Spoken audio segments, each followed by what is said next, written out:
Hello and welcome to Better Gaming, the event and podcast series dedicated to all aspects of ethical gambling. My name's Jim. I'm the host of this show. And in this episode, I'm not going to do my usual covering of articles. I'm just going to give a quick rundown on a couple of things that I've seen, but also to give a big shout out to an event that I attended earlier in the week.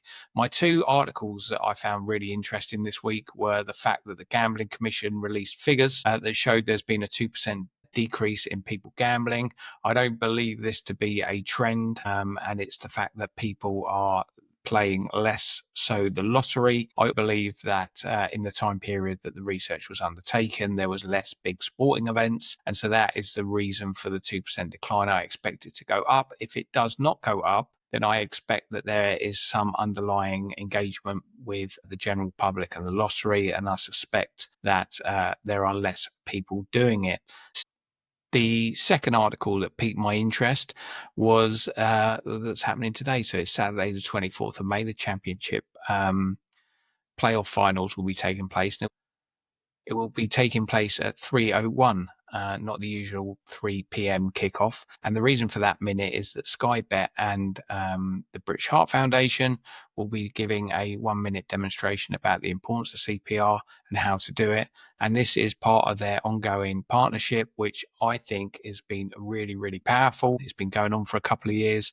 I've seen the social media increase quite a bit over the coming weeks as we've come to this sort of climax of what they're intending to do at the championship playoff finals. And yeah, it's a great example of a consistent support for charities by gambling companies, and fits in well with the safe, secure and socially balanced strapline that I am promoting. But I don't know whether anyone else is picking up on it, but hey ho, I will persist with it.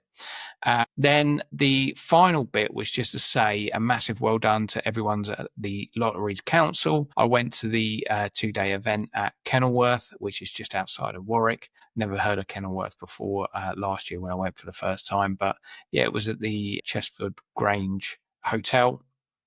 And it was a good event. Big well done to the event host, who was Julian Naylor from Towers Lottery, as well as the chairs of the Lotteries Council. So the outgoing chair, Tony Vicks, who has done a quite a lengthy stint, and incoming chair is CFP's George Collins, who I am hoping to get on this show in the coming weeks and months. It'd be good to talk to him about lotteries. My personal highlight from the event was a lived experience workshop that I attended. It was hosted by SG Global, which was formerly known as Bet No More.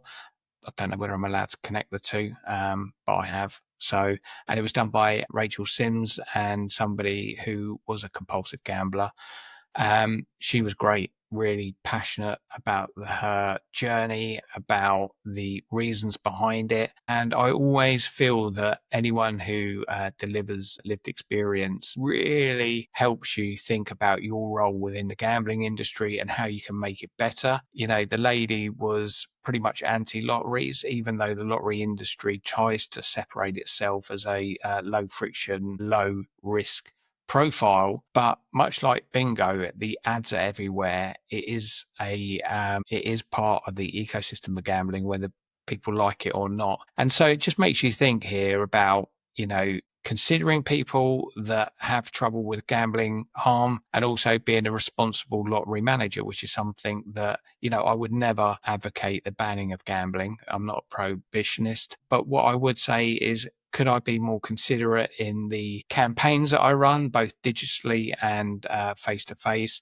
And can I be more responsive about the messaging that we do? And in both instances, it's a big yes. So I really found that workshop really, really interesting. Had conversations with a lot of people that are doing some interesting things, and the lottery industry seems to be in a pretty good place. So, you know, it's the first time it's tipped over £1 billion worth of revenue in terms of societal lotteries in a financial year. So clearly doing something right there, and the growth is appealing. So it's appealing just from a proposition, but also from people wanting to support charities through prize-led giving. Looking forward to the next one. Hopefully going to try and get to go to quite a few events this year if my holiday schedule allows it. Yeah, really enjoyed it. And of course, I am sitting on the Hospice Lotteries Association event committee and lining up speakers. So if anybody is interested in talking to a room full of lottery managers, please do let me know. I'm always interested to find out from new people or people who've got interesting things or interesting opinions and positions that they hold. So yeah, just drop me a line either in my DM or in the comments box and I will get back to you. Thanks a million for listening. I will see you in the next video. Take care.